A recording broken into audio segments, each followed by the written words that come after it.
देश में पिछले करीब 3 या 4 सप्ताह से एक बहस चल रही है कि B.R. अम्बेडकर साहब को देश के संविधान का निर्माता क्यों कहा जाता है, मुख्य वास्तुकार क्यों कहा जाता है। B.N. राव को लेके एक धड़ा है जो बहुत जोर शोर से प्रचार प्रसार कर रहा है कि देश के संविधान के असली निर्माता B.N. राव हैं, अम्बेडकर नहीं। तो आज की वीडियो का विषय यही है कि देश के संविधान का असली निर्माता कौन है, who is the father of Indian constitution. और उसके लिए कुछ वैलिड पॉइंट्स होने चाहिए। यूँ हवाई बातों से काम नहीं चलेगा। वो B.N. राव भी हो सकते हैं, अम्बेडकर भी हो सकते हैं, या कोई तीसरा व्यक्ति भी हो सकता है। Let's find out in today's video.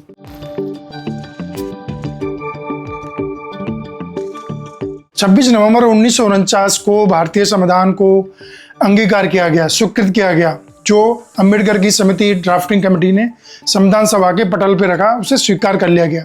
और इसलिए ही मोदी सरकार ने 2014 में आने के बाद 2015 में फैसला लिया कि हर साल 26 नवंबर को संविधान दिवस मनाया जाएगा। On every 26 November constitution day will be celebrated. जाहिर सी बात है कि बीजेपी सरकार ने भी अम्बेडकर के योगदान को अहम माना और जिस दिन संविधान को अंगीकार किया गया उस दिन को संविधान दिवस भी घोषित किया। लेकिन सवाल तो ये उठता है कि संविधान सभा की हर बैठक में औसतन 300 सदस्य उपस्थित रहे, जिन्होंने संविधान निर्माण पे अपनी तीखी बहस की, अपनी राय रखी, अपने सुझाव दिए, क्रिटिसाइज किया। तो फिर ये अकेले अम्बेडकर जी को संविधान निर्माता क्यों कहा जाता है? सवाल तो जायज़ है, इसकी जांच पड़ताल तो होनी चाहिए।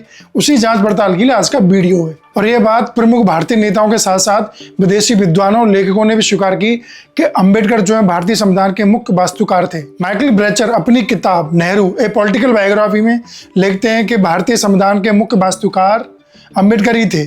उन्होंने अम्बेडकर को फील्ड जर्नल की संज्ञा दी थी अपनी किताब में। टी कृष्णाचारी जो कि बहुत महत्वपूर्ण सदस्य रहे थे संविधान सभा के, उन्होंने भी कहा था कि अम्बेडकर ही भारतीय संविधान सभा के असली वास्तुकार हैं, निर्माता हैं। इसके पीछे कहने के कारण क्या है? संविधान सभा की अंतिम बैठक में अपने अंतिम भाषण में अम्बेडकर ने अपने सहयोगियों को, अपने कलीग्स को संविधान निर्माण हेतु थैंक्स बोला, क्रेडिट भी दिया। लेकिन भारतीय संविधान के महत्वपूर्ण सदस्यों ने इसे एक ग्रेट लीडर की पहचान बताया, विशेषता बताई कि अम्बेडकर ने जो कार्य खुद किया है उसका क्रेडिट वो और लोगों को दे रहे हैं। Because it is the character of A true leader. एक सफल नेतृत्वकर्ता का यही लक्षण होता है कि वो अपने सहयोगियों को अपना क्रेडिट दे देता है। ड्राफ्टिंग कमेटी, इसको समझ लेंगे तो सारा खेल समझ जाएंगे। One of the finest and important committee of Indian constitution जब बनाया जा रहा था, उसके अध्यक्ष थे B.R. अम्बेडकर और उसमें 7 सदस्य और थे, जिसमें से एक व्यक्ति की मृत्यु हो जाती है, उसकी जगह दूसरा व्यक्ति आता है। एक व्यक्ति जो है अमेरिका चला जाता है, वो वापस नहीं आया, उसकी जगह नहीं भरी गई। 2-3 लोग बीमारी के कारण बाहर थे, कुछ लोग विदेशों की यात्रा पे थे। तो टी कृष्णाचारी ने कहा था कि प्रैक्टिकली जो बाहर है संविधान निर्माण का प्रारूप समिति का जो एक्चुअल बर्डन है वो अंततः अम्बेडकर के कंधों पर आ गया था। और अम्बेडकर साहब ने बखूबी उस रोल को निभाया जब उनकी समिति के सदस्य लगभग बाहर चले गए अन्य कारणों से। और इसके साथ ही अम्बेडकर साहब पे और भी कई समितियों के सदस्य थे जिसका भार उनके कंधों पे था। वो साथ साथ प्रारूप समिति का भी कार्य संभाल रहे थे और अन्य समितियों से उनके पास जो अनुच्छेद आते थे उसकी जिम्मेदारी भी उन्हीं के कंधों पे थी कि उनको वो प्रारूप समिति में एडजस्ट करते जाएं, लिखते जाएं। एक धड़ा एक और उभर के आया है देश में पिछले 1 महीने से, जो चिल्लाने लग रहा है सोशल मीडिया पे कि Ambedkar is not the father of Indian constitution but B.N. Rao. B.N. Rao के पक्ष में सोशल मीडिया पे कैंपेन चलाए जा रहे हैं, पॉडकास्ट किए जा रहे हैं। चलो उनका भी देख लेते हैं। इस बात में कोई संदेह नहीं है कि वो लीगल एक्सपर्ट थे, वो कॉन्स्टिट्यूशनल एडवाइजर थे, यानी कि संवैधानिक सलाहकार थे संविधान सभा के। शुरुआती तौर पे उन्होंने ड्राफ्ट की रूपरेखा तैयार की, लीगल एक्सपर्टीज दिया और कई विदेशों के संविधानों की उन्होंने स्टडी करके एक तुलनात्मक कॉम्पिटिटिव एक रिसर्च करके दिया। बट कहते हैं कि B.N. Rao laid the foundation of Constitution, but B.R. Ambedkar built the house, nurtured the pillars and gave it a life.